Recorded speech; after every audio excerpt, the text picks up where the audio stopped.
Hello, আজকে আমরা শিখব নবম দশম শ্রেণীর, বিশেষ করে নবম শ্রেণীর জন্য আণবিক ভর নির্ণয় করা। এটা একদম সহজ একটা টপিক, যদি সহজভাবে শেখানো যায় এবং শেখা হয় তো আমরা আজকে খুব সহজভাবে শেখার চেষ্টা করব। এখানে প্রথমে আমি কয়েকটা মৌল লিখেছি।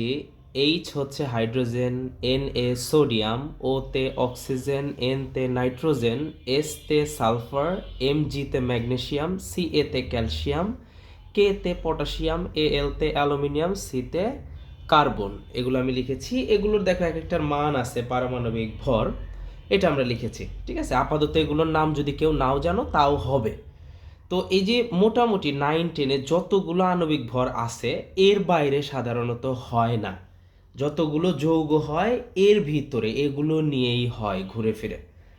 তো আমরা আজকে শেখার চেষ্টা করব খুব সহজেই। প্রথমে আমরা এখানে 1 নং একটু শিখি।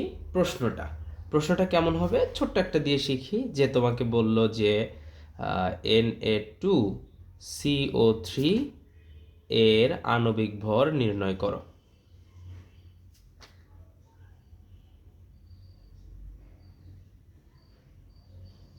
ওকে, এটা আমরা লিখলাম।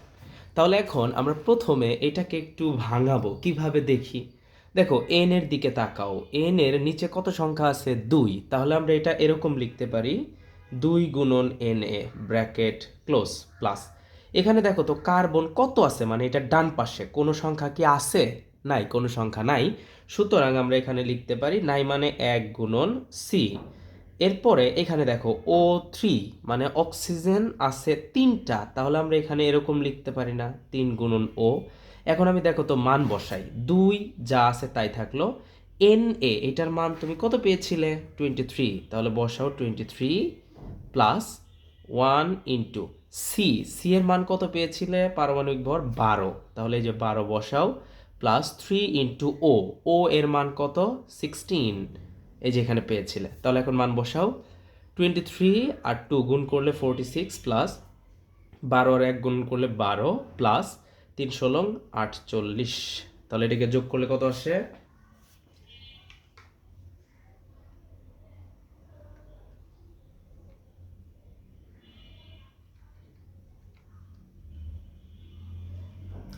এটা আসে 106। এটাই হচ্ছে অ্যান্সার। তাহলে আমরা কি করলাম, প্রথমে আমি আবারও রিপিট করছি। দেখো প্রথমে আমরা এখানে এনে ছিল 2টা, তাহলে 2 গুণন এনে লিখলাম প্লাস এখানে সি এর পাশে কোনো সংখ্যা নাই মানে 1 আছে, তাহলে 1 গুণন সি প্লাস এখানে ও 3টা আছে, তাহলে 3 গুণন ও আমরা লিখলাম। এরপর প্রত্যেকটার মান বসিয়েছি। এন এর মান এখান থেকে কত পেয়েছো? 23 প্লাস এই সি এর মান কত পেয়েছো? এখান থেকে 12 প্লাস ও এর মান কত পেয়েছো? 16। বসিয়ে সব আমরা গুণ করে যোগ করেছি, হয়ে গেছে। এখন আমরা আরেকটা দেখব পাশাপাশি।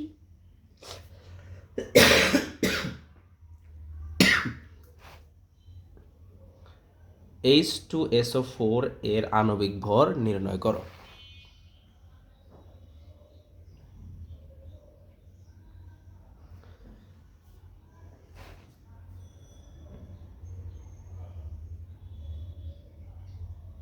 ওকে, আমরা লিখলাম এখান থেকে।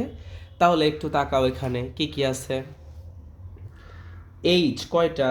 2। তাহলে আমি কি চাইলে এরকম লিখতে পারি, 2 গুণন এইচ, ওকে ডান, ব্র্যাকেট ক্লোজ প্লাস এখানে এস এর পাশে কোনো সংখ্যা নাই কিন্তু, তাহলে নাই মানে 1 গুণন এস প্লাস এখানে ও এর সাথে কত আছে? 4, তাহলে 4 গুণন ও আমরা দিয়ে দিলাম।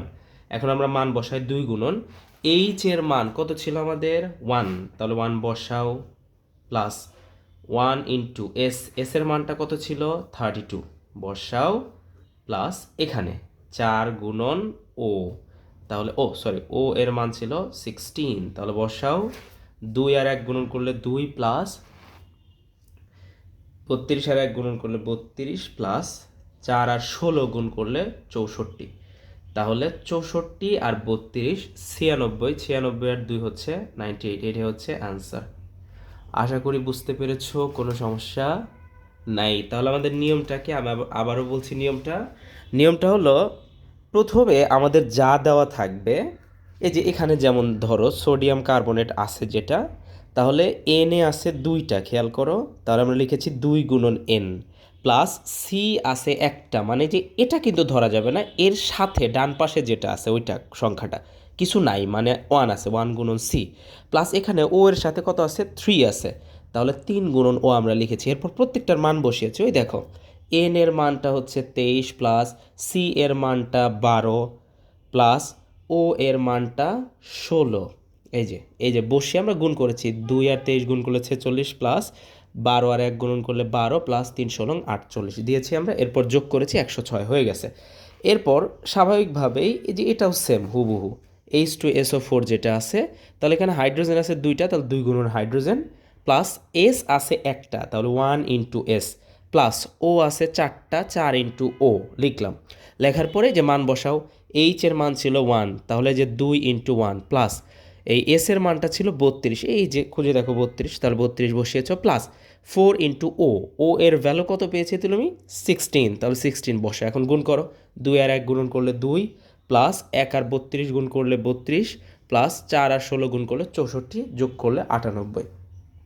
আজকের জন্য এতটুকু ইনশাল্লাহ, নেক্সট ক্লাসে অন্য কোনো টপিক নিয়ে ইনশাল্লাহ দেখা হবে। আল্লাহ হাফেজ।